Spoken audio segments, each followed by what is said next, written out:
right, Sam. Well, they scratched and clawed these final few weeks. They earned themselves that number 2 seed in the playoffs after a great stretch of hockey. And how are they rewarded? By playing the St. Louis Blues right out the gate. The Wild's kryptonite after going winless in 3 games this year versus the Blues. The Wild, for whatever reason, struggle against this team to the point now where I'm wondering how much of this maybe is starting to get a little mental. I mean, how much plays into the psyche of this team? Remember, the last time the Wild had home ice in the playoffs was 2018 when they were knocked out in round 1 by who else? The Blues. So different year, same results. The Wild fall 4-0 despite ending the night statistically with more shots, hits, faceoffs, ones, takeaways. Sam, you know I'm a surface NHL fan trying to get into it a little bit more and more, but I lean on you for a little bit more in-depth analysis and expertise. So help me out. I mean, okay, I'm Michael Scott right now. Explain to me, like I'm 5, how this team had more shots, hits, face-off, turnovers, and they lose the game 4-0. I mean, make it make sense for me because I'm still a hockey novice, as you know, but I'm sitting here thinking I got to be missing something, right?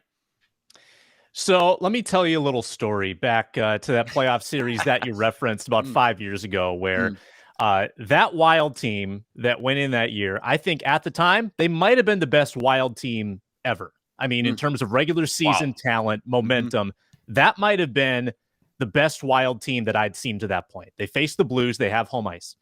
They lost in 5 games. You know how many of those games they won the shots on goal battle, Luke? All of them. Wow. All of them. All wow. of them. So to say that last night was deja vu is an understatement. It was a classic callback to so many Wild playoff losses of the past where they dictate the play. They're putting more pucks on net. They have the puck in the zone, probably like it's like 70-30 possession time. And yet they can't beat the goaltender. A lot of people pointing to just sort of the hot goalies that always seem to face the Wild in the playoffs. I think that's certainly part of it. Marc-Andre Fleury was a little bit off last night. Don't put it all on him. We'll get into that in a moment. But it does come down to special teams. The Wild were excellent this regular season, but they did have a couple kryptonites. One of them was the Blues. The other one was the power play. The Wild were not a good power play team, and it mystifies me that a team that has this much talent, has this much finesse, and this much goal scoring can't figure it out with the man advantage. But, I mean, it was the difference in the game last night, almost entirely. Wild 0 for 6 on the power play. Blues get 3. Perron with a hat trick, and that's your ball game. The Blues just moved the puck more fluidly on the power play. They had those reversals where they'd go from side to side and get the open net. They punched in rebounds. Every time the Wild had that opportunity, they were missing pucks. They weren't getting the stick down on the ice. The puck was, deflecting off of someone else. They weren't clean in the offensive zone on the power play. So if you look at last night, it almost entirely comes down to special teams. Wild absolutely need to defend better on the penalty kill. They absolutely need to be better on the power play. But I just think there's sort of the ghosts, too, of playoff losts past where they're so used to this narrative of showing up, outplaying the other team, and not getting rewarded. But this team is supposed to be different. This team has real goal scoring, high-end talent that they're supposed to be immune to this kind of thing. So the result extremely disappointing last night, and I think Minnesota Wild fans are probably already kind of expecting the worst. You mentioned Marc-Andre Fleury, and I'm sitting in traffic yesterday on my way home thinking about how little I actually know about hockey compared to a guy like you, Sam. But at the same time, I'm sitting there trying to guess, okay, who are they going to put in net in game 1? I know they brought in Fleury to be the veteran leader in the playoffs. He's got the ring, brings that calm, cool demeanor to the locker room, etc. But the few times I saw him play, and please correct me if I'm wrong, up and down, maybe to say the least, for such a big name, household name that I thought they were bringing in. Maybe inconsistent would be a fair word to use. While Talbot was clearly the better goaltender of the two, it seemed like for me down the stretch, just good juices going into, this such critical, again, round 1 against your kryptonite St. Louis Blues. Something's got to change. Again, I know nothing, but forget about the final outcome. When you heard they were sitting Talbot last night, were you as shocked as I was?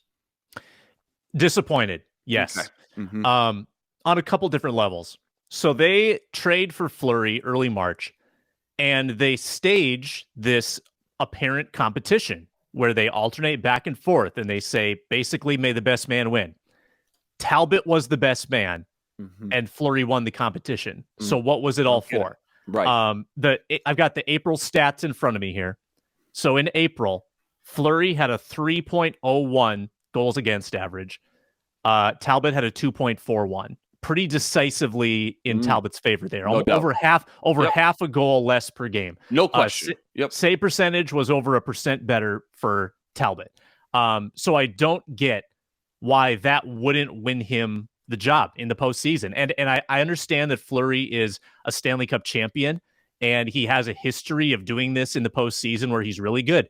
But I've never known this coach, Dean Evison, or this GM, Bill Guerin, to care about past accomplishment. These are the guys that benched Zach Parise last year in the playoffs because they didn't love his attitude. They didn't love the way he was playing. They benched Kevin Fiala at one point. Like, they don't care what your name is or what you've done. So it mystifies me that Fleury got the nod, and I would go back to Talbot in game 2. Yeah, that was my next question. I mean, what's the norm here? I mean, how does this work when you got two solid options? Do teams usually switch off and rotate game to game? Do you go with the hot hand? What are you expecting tomorrow night? You're thinking, no way Talbot isn't in the net and probably isn't the guy even moving forward until he proves otherwise. Would that be the game plan? You agree, not just for tomorrow night, but moving forward? Yeah, so I don't know what they're going to do. I understand on one hand, you can't have your goalies playing scared, where if they feel like they're going to make mistakes, they're going to be instantly replaced. So in that sense, I guess I get the logic if you want to stick with Fleury and stick to your guns and not have this goaltender by committee. But if they do switch to Talbot, then they've kind of set the precedent that, all right, we've got two good goalies, and we are going to ride the hot hand. And that could mean that you're alternating them until you figure something out. But I think that these are two veterans. They've got to have thick skin. They've got to be able to accept a benching. I think that you also have to ask the question, like, how much at fault was Fleury last night for the 4 goals? It's not his fault that the Wild were on the penalty kill and weren't defending much in front of him. I thought there were a couple that he'd like back. Thought there were also a couple where you really can't do much about it. I mean, sure, when a rebound kicks off to the far side and the net's wide open, hard to stop that. But also control the rebound better too, right? So like, there's a couple ways to look at that. I think that just for a shakeup in mojo, in momentum, just to have a different goaltender in there after how bad the game was, I feel like that would give everybody a lift. And that's why I would switch to Talbot. Wild have played the Blues 4 times this season. They've lost all 4. They just can't beat this team, man. I mean, how much of this, or at what point do you start to think to yourself, Sam, okay, this inability to beat this team is affecting them mentally, at least to some degree? Or are we already there? I mean, you mentioned the deja vu and the kryptonite. Are we already there after that 4-0 disappointment last night? Yeah, they showed the stat on the broadcast. Last 14 games, it was 12-1-1 for the Blues. Wow. An incredible drought for the Wild. And it's not like the Wild are a bad hockey team. The Wild are beating up on everybody except this team that they just can't figure out. And I think a lot of people looked at those previous games and they said, okay, 2 of those losses were in St. Louis and they were in overtime. So that's basically a draw. And then the other one was at Target Field in 0 degrees in the outdoor game. People kind of wrote that one off too. And they said, all right, we've got them on our ice now. It's going to be different. They hadn't played him yet at XL Energy Center until last night. And it was not different. In fact, it was worse. I do think the Wild are a little bit of a speed and finesse team more than a physical team. I know they tried to add some physicality at the deadline with Delorier and Middleton, and they tried to get tougher at the deadline, but I still think that they're predicated on their speed. And sometimes in the playoffs, you need to have grit win out, and you need to have that physicality win out.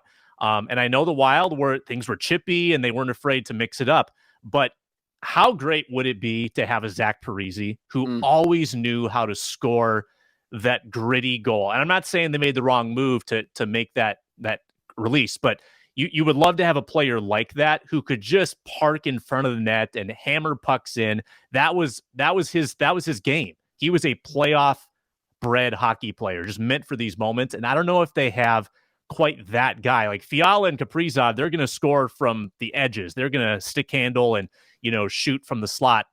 They need guys that can score in front. So that's what I'm looking for in game 2.